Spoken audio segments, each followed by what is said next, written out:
প্রিয় সপ্তম শ্রেণীর শিক্ষার্থীরা, শুভেচ্ছা নিও। আজকে আমি তোমাদের বাংলা বিষয়ের নতুন বই আনন্দ পাঠ থেকে চতুর্থ অধ্যায় দীক্ষা গল্প থেকে বর্ণনামূলক প্রশ্ন 2-এর সমাধান করে দেব। প্রথমে তোমাদের বলবো, যারা আমার চ্যানেলটি সাবস্ক্রাইব করো না তারা আমার চ্যানেলটি সাবস্ক্রাইব করবে এবং আমার সাথে থাকবে। তাহলে চলো আমরা ক্লাস শুরু করি।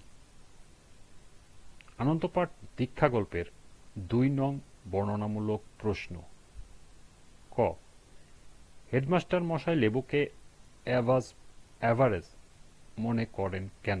আমি আবার বলছি, হেডমাস্টার মশাই লেবুকে অ্যাবাব অ্যাভারেজ মনে করেন কেন?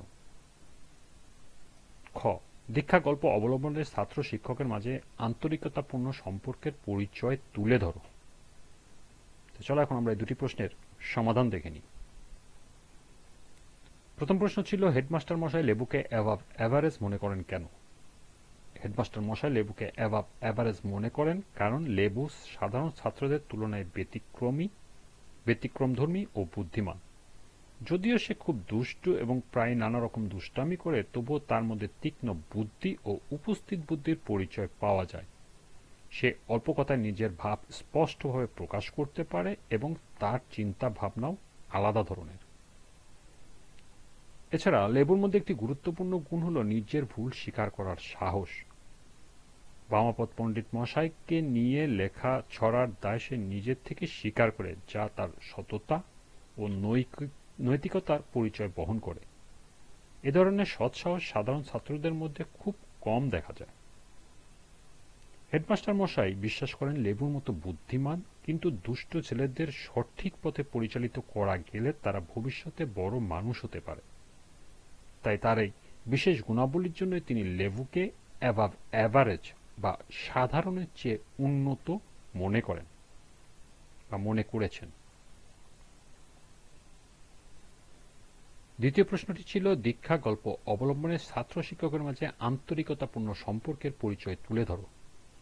দীক্ষা গল্পে ছাত্র ও শিক্ষকের মধ্যে আন্তরিকতাপূর্ণ সম্পর্কের এক সুন্দর ও মানবিক চিত্র ফুটে উঠেছে। এই গল্পের মাধ্যমে বোঝা যায় প্রকৃতির শিক্ষা কেবল বইয়ের পাঠে সীমাবদ্ধ নয়, বরং শিক্ষক ও ছাত্রের মধ্যে ভালোবাসা, সহানুভূতি ও আন্তরিক সম্পর্কের শিক্ষারই মূল ভিত্তি। গল্পে মৌলভী সাহেব একজন সৎ, সরল ও ধর্মপ্রাণ শিক্ষক। তিনি ছাত্রদের শাসন করলেও অন্তরে তাদের জন্য গভীর স্নেহ ও মমতা পোষণ করেন। অন্যদিকে লেবু একজন দুষ্ট ও চঞ্চল ছাত্র, যে প্রায় নানা ধরনের দুষ্টামির মাধ্যমে শিক্ষককে বিপাকে ফেলে। তবুও মৌলভী সাহেব তাকে ঘৃণা করেন না, বরং তার প্রতি নজর রাখেন এবং তাকে সঠিক পথে আনতে চান। লেবুর দুষ্টামির কারণে মৌলভী সাহেবকে অনেক বিব্রতকর পরিস্থিতির সম্মুখীন হতে হয়, যেমন আরশোলার ঘটনার সময় কিংবা কুমোরদের হাড়ি ভাঙার ঘটনায়। তবুও তিনি লেবুর প্রতি কঠোর মনোভাব গ্রহণ করেন না, বরং তিনি উপলব্ধি করেন যে লেবু ইচ্ছাকৃতভাবে অন্যায় করে না, বরং অজ্ঞতা ও ছেলেমানুষের কারণে এসব ঘটে। গল্পের সবচেয়ে গুরুত্বপূর্ণ মুহূর্তটি হল যখন লেবু নিজের ভুল বুঝতে পেরে মৌলভী সাহেবের কাছে ক্ষমা প্রার্থনা করে। তখন মৌলভী সাহেব তাকে বকাঝকা না করে স্নেহভরে বুকে টেনে নেন এবং বলেন যে সে ইচ্ছা করে কোনো অন্যায় করেনি। এই ক্ষমাশীলতা ও আন্তরিক আচরণ লেবুর মনে গভীর প্রভাব ফেলে। এই ঘটনার মাধ্যমে লেবুর চরিত্রে পরিবর্তন আসে। সে অনুতপ্ত হয় এবং ভবিষ্যতে ভালো মানুষ হওয়ার সংকল্প গ্রহণ করে। এখানেই শিক্ষক ছাত্রের আন্তরিক সম্পর্কের প্রকৃত তাৎপর্য প্রকাশ পায়। ভালোবাসা ও সহানুভূতির মাধ্যমে একজন দুষ্ট ছাত্রও সঠিক পথে ফিরে আসতে পারে।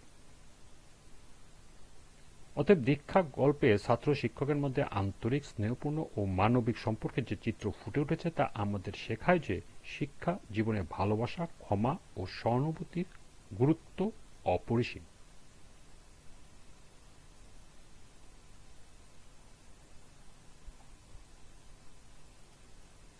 এই ছিল দীক্ষা গল্পের 2 নং বর্ণনামূলক প্রশ্নের সমাধান।